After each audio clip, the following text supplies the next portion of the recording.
Mas o país foi surpreendido com os dados divulgados pelo IBGE. O crescimento econômico, que era a ideia de retomada quando o Temer assumiu, tiraram a Dilma com esse objetivo, que estabilizaria a política e, portanto, o crescimento seria retomado, no trimestre teve uma retração de 0,8%. E nos últimos 12 meses, 4,4%. Ou seja, não tem economia que resista.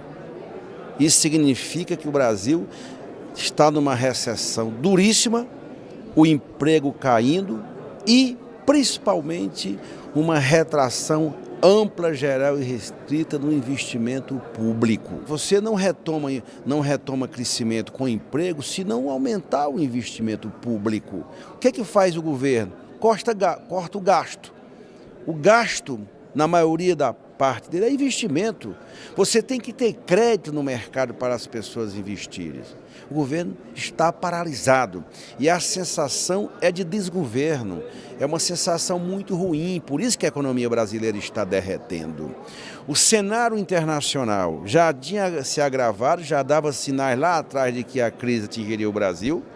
A crise política que eles criaram com o golpe, com o afastamento da presidenta, aumentou a instabilidade política e hoje o país inteiro está percebendo, não há saída.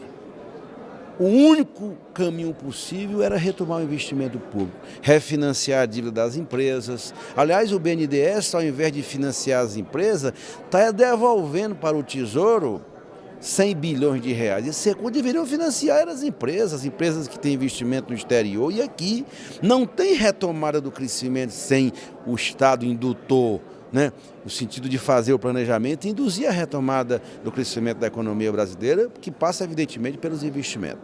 Eu não vou nem falar na gravidade da crise hídrica, que vai ampliar-se e eu não tenho dúvida que pode causar danos irreparáveis para a economia do Nordeste. O desemprego do Nordeste cresce assustadoramente em várias partes do Brasil. E a região Nordeste, que foi até bem pouco tempo no nosso governo, porta de entrada do investimento privado, das obras de infraestrutura, as obras pararam, como a transposição do Nordeste, a transposição de São Francisco. Então nós estamos, eu diria, à beira de um abismo.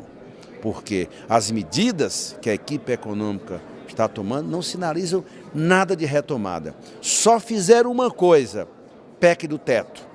Cortar gasto. E cortar gasto significa impedir o investimento, reduzir o investimento, tirar dinheiro da saúde, da educação, não dar reajuste de salário, diminuir recursos para o Bolsa Família, paralisar as obras de infraestrutura, como a transposição de São Francisco e tudo mais. O Brasil está derretendo. Há que se fazer alguma coisa, há que se pensar o país e não tem retomada do crescimento sem investimento público.